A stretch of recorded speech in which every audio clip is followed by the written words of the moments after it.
प्यारे विद्यार्थियों नमस्कार। इस वीडियो में आप दो बैलों की कथा का प्रश्नोत्तर देखेंगे। पहला प्रश्न है, काजी हाउस में कैद पशुओं की हाजिरी क्यों ली जाती होगी?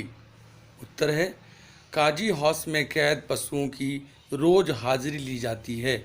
इससे पशुओं की संख्या की जानकारी होती है ताकि कोई जानवर अगर कैद से भाग जाए तो तुरंत उसका पता लगाया जा सके। प्रश्न 2, छोटी बच्ची को बैलों के प्रति प्रेम क्यों मढ़ाया? उत्तर, लड़की की मां मर चुकी थी और सौतेली मां उसे मारती रहती थी, इसीलिए बैलों से उस छोटी बच्ची की आत्मीयता हो गई थी। लड़की तथा दोनों बैल भी प्यार के भूखे थे और एक दूसरे का कष्ट समझ सकते थे। प्रश्न 3, कहानी में बैलों के माध्यम से कौन से नीति विषयक मूल्य उभर कर आए हैं? उत्तर, दो बैलों की कथा के माध्यम से लेखक ने पशुओं तथा मनुष्यों के बीच भावनात्मक संबंधों का वर्णन किया है। इस कहानी में स्वतंत्रता के मूल्य की बात कही गई है। स्वतंत्र रहना किसी भी प्राणी का जन्मसिद्ध अधिकार है, फिर चाहे वो मनुष्य हो या पशु। स्वतंत्रता कभी सहजता से नहीं मिलती, हमें उसके लिए संघर्ष करना पड़ता है। इस कहानी में बार बार बैलों के माध्यम से प्रेमचंद ने यह नीति विषयक मूल्य हमारे सामने रखा है कि समाज में नारी का स्थान सर्वोपरि है तथा हमें उनका सम्मान करना चाहिए। प्रश्न 4, प्रस्तुत कहानी में प्रेमचंद ने गधे की किन स्वभावगत विशेषताओं के आधार पर उसके प्रति रूढ़ अर्थ मूर्ख का प्रयोग न कर किस नए अर्थ की ओर संकेत किया है? उत्तर, आमतौर पर हम गधे के लिए मूर्ख शब्द का प्रयोग करते हैं, परंतु प्रेमचंद के अनुसार गधे में सदाचार तथा साधु संतों के गुण हैं। क्योंकि जानवर हो या मनुष्य, क्रोध सभी को आता है। अन्याय के प्रति आक्रोश प्रायः सभी में होता है, परंतु एकमात्र गधा ही ऐसा प्राणी है जो सब अत्याचार चुपचाप सहन कर लेता है। हमने कभी उसे खुश होते नहीं देखा। उसके चेहरे पर एक स्थायी विषाद हमेशा छाया रहता है। कभी अन्याय के प्रति असंतोष नहीं देखा। इन सभी गुणों के बावजूद उसे बेवकूफ़ कहा जाता है। यह सद्गुणों का अनादर ही तो है, अर्थात सीधापन संसार के लिए उपयुक्त नहीं है। प्रश्न 5, किन घटनाओं से पता चलता है कि हीरा और मोती में गहरी दोस्ती थी?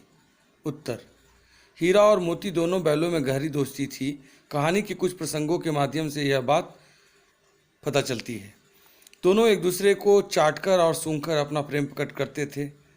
जब ये दोनों बैल हल या गाड़ी में जोत दिए जाते तो दोनों ज़्यादा से ज़्यादा बोझ स्वयं झेलकर दूसरे को कम बोझ देने की चेष्टा करते। नाद में खली भूसा पड़ जाने के बाद दोनों साथ ही नाद में मुंह डालते और साथ ही बैठते थे।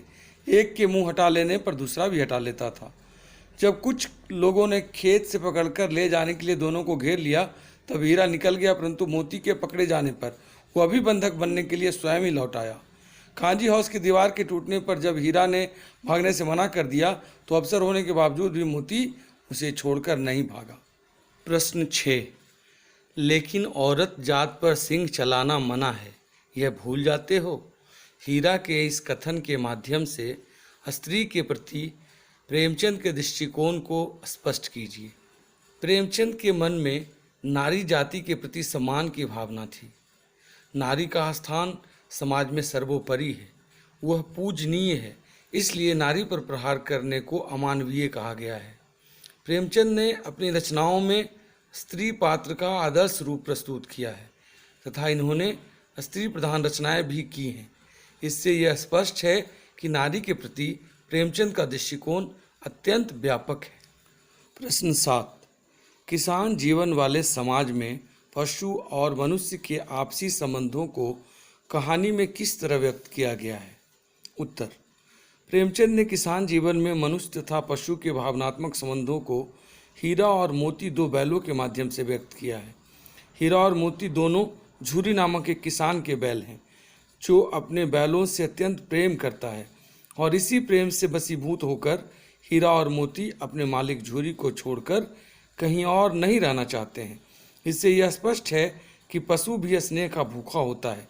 प्रेम पाने से वे भी प्रेम व्यक्त करते हैं और क्रोध तथा अपमान पाकर वे भी असंतोष व्यक्त करते हैं। प्रश्न 8, इतना तो हो ही गया कि 9-10 प्राणियों की जान बच गई, वे सब तो आशीर्वाद देंगे। मोती के इस कथन के आलोक में उसकी विशेषता बताइए। उत्तर, मोती के इस कथन से उसकी निम्नलिखित विशेषताएं प्रकट होती हैं। पहला, वह आशावादी है क्योंकि उसे अभी भी यह विश्वास है कि वह इस कैद से मुक्त हो सकता है। दूसरा, वह स्वार्थी नहीं है, स्वयं भागने के बजाय उसने अन्य सभी जानवरों को सबसे पहले भागने का मौका दिया।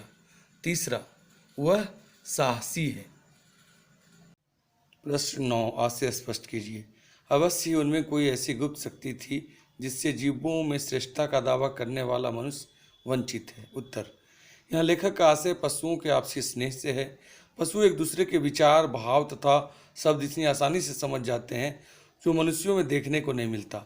मनुष्य एक बुद्धिजीवी प्राणी है तथा सभी जीवों में श्रेष्ठ है, परंतु फिर भी प्रेम तथा भावनात्मक संबंधों के प्रति जागरूकता पशुओं में अधिक देखने को मिलती है। ख, उस एक रोटी से उसकी भूख तो क्या शांत होती, पर दोनों के हृदय को मानो भोजन मिल गया। उत्तर, यह मनुष्य तथा पशुओं के आत्मीय संबंधों को व्यक्त किया गया है। दिन भर भूखा रहने के बाद भी छोटी सी लड़की द्वारा दिए गए रोटी से उनकी भूख तो नहीं मिटती थी, परंतु दोनों के हृदय को संतुष्टि मिलती थी, क्योंकि लड़की से उसको आत्मीयता हो गई थी। प्रश्न 10, गया ने हीरा मोती को दोनों बार सूखा भूसा खाने के लिए दिया, क्योंकि ऑप्शन है क, गया पराये बैलों पर अधिक खर्च नहीं करना चाहता था। ख, गरीबी के कारण खली आदि खरीदना उसके बस की बात न थी। ग, वह हीरा मोती के व्यवहार से बहुत दुखी था। घ, उसे खली आदि सामान की जानकारी न थी। सही उत्तर है वह हीरा मोती के व्यवहार से बहुत दुखी था। अगर आपको यह वीडियो अच्छा लगा हो तो कृपया इस वीडियो को लाइक करें तथा अपने दोस्तों के पास शेयर करें तथा इस चैनल को सब्सक्राइब भी कर लें, जिससे कि आपको आपके काम की वीडियो मिल सके, और इसका बेल आइकॉन भी दबा दीजिएगा जिससे कि आपको सबसे पहले सूचना मिल सके। धन्यवाद।